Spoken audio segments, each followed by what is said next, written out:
Imagine acordar e descobrir que um conteúdo que você viu ontem, que tinha milhares de acessos, simplesmente não existe mais. Não foi desmonetizado, não foi arquivado, não foi privado. Ele foi apagado da história, como se nunca tivesse passado pelos servidores da internet. É uma experiência digital traumática que beira a distopia. Para a vasta maioria dos usuários, a permanência é a regra. A internet registra tudo. Mas e quando o sistema falha? Ou pior, é forçado a falhar? O mais inquietante é o que se seguiu. Todas as pessoas envolvidas com esse conteúdo, autores, pesquisadores citados e até mesmo as testemunhas que comentaram o assunto, pararam de falar sobre ele no mesmo dia. Um silêncio coletivo, coordenado e assustador que não pode ser explicado por um simples capricho da plataforma. Nenhuma explicação, nenhum aviso, nenhuma pista, apenas o vácuo digital. É assim que começa um dos casos mais estranhos e persistentes da cultura web recente. O experimento secreto que desapareceu da internet, conhecido apenas pelas sombras do que foi. Tudo começou, ironicamente, em um canal pequeno de YouTube, especializado em arquivos científicos esquecidos e teorias marginais da neurociência. Um canal que mal chegava a 15 mil inscritos. Seu nicho era pequeno, mas dedicado, e seu relativo anonimato acabou por dar-lhe uma credibilidade sutil, pois não parecia estar buscando fama instantânea. Isso mudou drasticamente com a publicação de um vídeo chamado Projeto H29, o experimento que nunca deveria existir. O vídeo ficou no ar por poucas horas, mas a rapidez com que alcançou quase 100 mil visualizações mostra a força explosiva do seu conteúdo. Quem assistiu descreve a mesma sensação uníssona. Algo ali estava completamente fora do padrão de conteúdo conspiratório usual.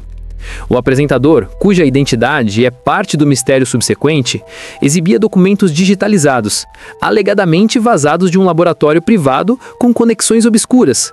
Eram centenas de páginas preenchidas com códigos, notas de campo criptografadas e diagramas esquisitos, mais parecidos com esquemas de circuitos orgânicos do que com pesquisas tradicionais de bioquímica ou física.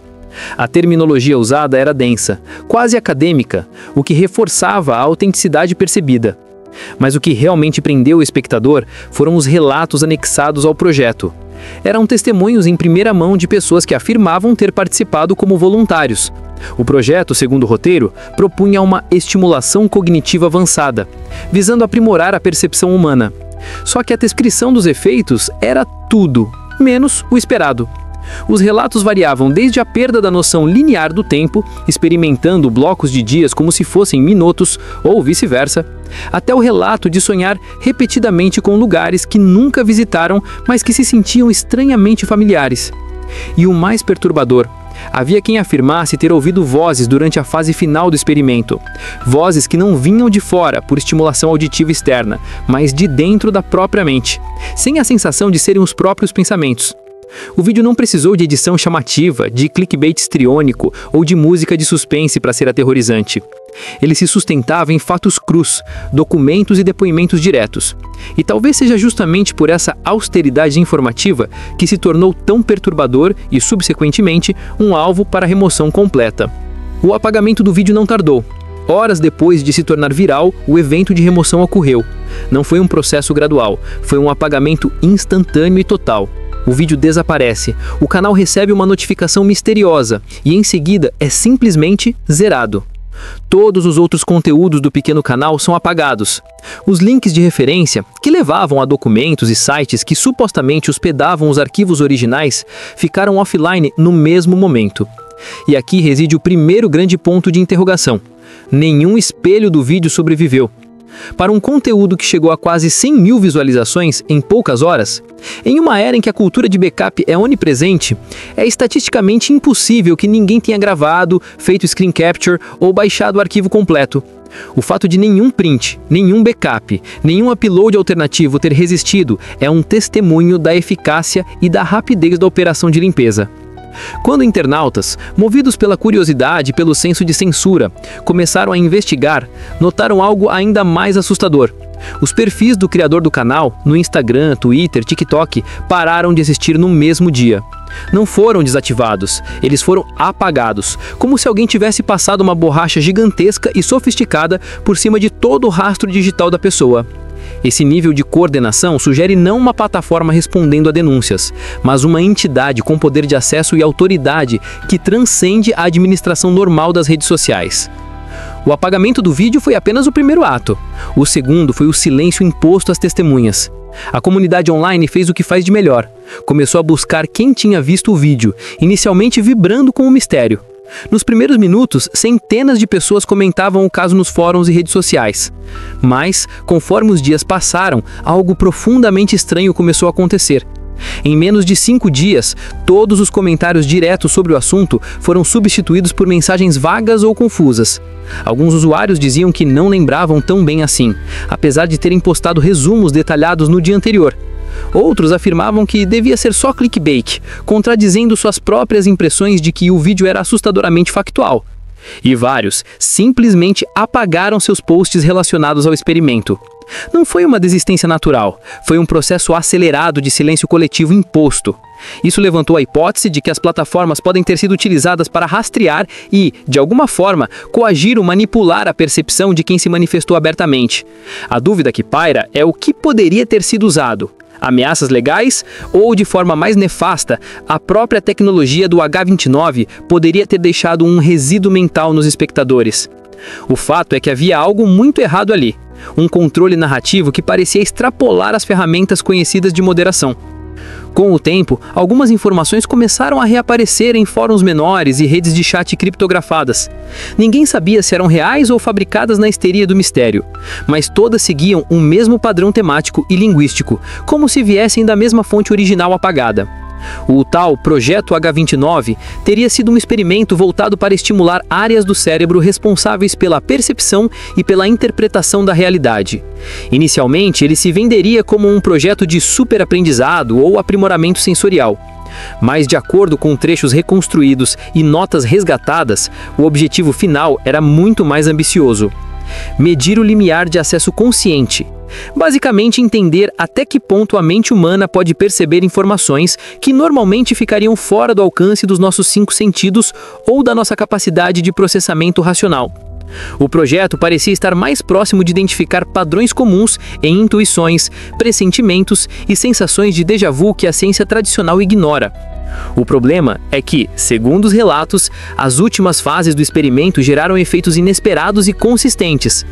Participantes começaram a relatar memórias vívidas que não eram deles, sensações de déjà vu extremo e a impressão constante de serem observados por algo que não estava presente fisicamente, uma espécie de camada não humana de observação. Os cientistas poderiam ter chamado isso de alucinação ou sobrecarga sensorial. No entanto, os documentos vazados eram claros, os resultados eram consistentes entre múltiplos participantes. E consistência em efeitos subjetivos e neurológicos é algo que nunca é normal. A reprodutibilidade dos efeitos sugeria a descoberta de algo fundamental sobre a percepção humana, o que pode ter levado o experimento a ser encerrado às pressas. Investigadores amadores e especialistas em cibersegurança tentaram rastrear o laboratório que teria conduzido o projeto H29. Mas o mistério só se aprofundou. A empresa associada ao experimento, chamada Connex Research, era essencialmente um fantasma digital. Não tinha registro oficial, não possuía CNPJ, não tinha endereço físico verificável nem presença pública legítima. O que existiam eram apenas um site extremamente simples que saiu do ar logo após o vídeo, um domínio registrado fora do país e documentos que mencionavam um suposto centro experimental 4B, sem localização geográfica clara. Quando especialistas em ciberinvestigação analisaram o domínio, descobriram que ele havia sido criado usando serviços de mascaramento, privacidade ruins e outros artifícios que dificultam o rastreamento. O mais estranho, o servidor ficava hospedado em uma localização que alternava entre 3 países diferentes, todos conhecidos por terem fortes contratos com setores militares e tecnológicos avançados. Isso colocou mais lenha no fogo da teoria mais popular. O experimento poderia ter ligação com algum projeto sigiloso de pesquisa estatal ou de inteligência, utilizando a fachada de uma empresa fantasma para garantir a segurança da operação. Meses depois do desaparecimento e do fracasso em localizar a empresa responsável, um usuário anônimo postou em um fórum escondido um trecho supostamente retirado do conteúdo original. Não era o vídeo, mas uma transcrição parcial de áudio de uma entrevista com um participante do H-29. A voz do voluntário parecia hesitante, quase desconectada. Ele dizia: "Depois da terceira sessão, eu não conseguia mais saber se algo era minha lembrança ou algo que eu estava apenas percebendo de algum lugar. Como se minha mente tivesse ficado aberta demais. Eu via conexões." E então, a frase que deixou todos inquietos e confirmou a natureza esotérica da experiência. Quando eu fechei os olhos, não via a escuridão. Via coisas se movendo. Como se existisse alguma outra camada atrás de tudo que nossa visão normal filtra. Eles disseram que isso era normal no início, um efeito residual. O arquivo de áudio ficou disponível por poucas horas antes de ser removido. E mais uma vez, em um déjà vu aterrorizante, ninguém conseguiu salvar uma cópia duradoura, repetindo o padrão de apagamento total. Em toda a investigação do projeto H-29, um padrão chamou mais atenção que qualquer outra coisa: o silêncio forçado e a ausência de rastro legal. Não houve reivindicação de direitos autorais. Não houve strikes ou notas oficiais das plataformas. Não houve processos, avisos ou notas públicas de empresas ou governos. A remoção não parecia ter vindo de um departamento jurídico ou de moderação de plataforma, mas de alguém que agia fora do sistema público de regras. O tipo de operação que não deixa rastros digitais ou burocráticos e que só acontece quando o conteúdo atinge alguma área extremamente sensível, seja ela científica, tecnológica, militar ou estratégica. A ausência de explicação é a prova mais forte do mistério. Por que um experimento aparentemente inofensivo sobre neurociência seria alvo de um apagamento tão completo e coordenado em todo o globo digital? As teorias abundam. Alguns sugerem que o H-29 teria alcançado um avanço que governos ou grandes corporações de tecnologia ainda não querem divulgar, como manipulação cognitiva em massa ou estímulos capazes de alterar percepção de forma controlada. Outros especulam que os efeitos colaterais foram incontroláveis, comprometendo a sanidade dos participantes, o que forçaria um acobertamento para evitar escândalos internacionais.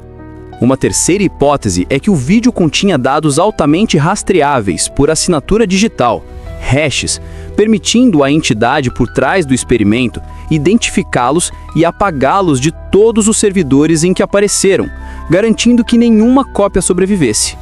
O caso do experimento desaparecido, o projeto H-29, virou quase uma lenda digital, um creepypasta que se prova com ausência de prova. É um daqueles mistérios modernos que surgem e somem antes de serem compreendidos, como um glitch na nossa realidade. Mas, ao contrário de boatos típicos da internet, há algo diferente aqui. As pessoas que viram o vídeo lembram dos detalhes, mas não conseguem provar. Os arquivos relacionados existiram, mas desapareceram rápido demais. E a empresa supostamente responsável nunca foi localizada ou identificada formalmente. Tudo isso deixa uma pergunta desconfortável no ar, uma que desafia nossa crença na liberdade e na permanência da informação. Se o experimento não era importante, por que alguém se deu ao trabalho e usou um poder tão grande para apagá-lo por completo em todo o globo digital? E se ele era importante, o que exatamente estavam tentando esconder sobre os limiares da nossa própria consciência? O silêncio é a resposta. E no caso do projeto H-29, o silêncio é a prova definitiva de que algo real e perigoso foi revelado. Deixe sua opinião e qualquer informação que você acredita ter sobre o projeto H-29 nos comentários. Até o próximo Fatos Internos, onde a realidade é sempre mais estranha do que a ficção.